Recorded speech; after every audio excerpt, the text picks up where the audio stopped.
আর আমরা এক মাস যদি লাইন না আনতে বিল যদি না দিবেন না পারি টুকুট করে মনে হয় গায়ের জোরে এসে মনে হয় যে দিল লাইন দেখাইতে কেন ভাই এরকম বিষয় কেন? আমার সব কিছু, আমার জায়গা,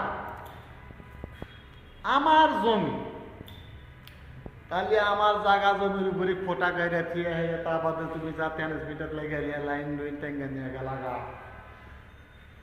তারপরে যদি আমার একটু এক কাজের ভিত্তি করুন, মানুষ জীবনে তো কম বেশি মানুষের টাকা পয়সা সমস্যা থাকতেই পারে, তাই বলে তো এরকম না আপনি প্রেশার দিয়া আপনি আমারই জায়গার করতে কেন চাঁদাবাজি করে যান।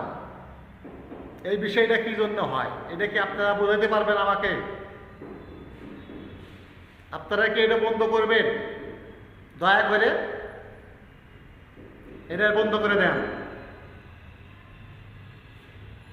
আমি বিনীতভাবে অনুরোধ করতেছি আপনাদের, এই বিষয়গুলো মোটেই ভালো না। ভিডিওটা বেশি বেশি করে শেয়ার করে দেবেন ভাইয়েরা। ভালো থাকবেন।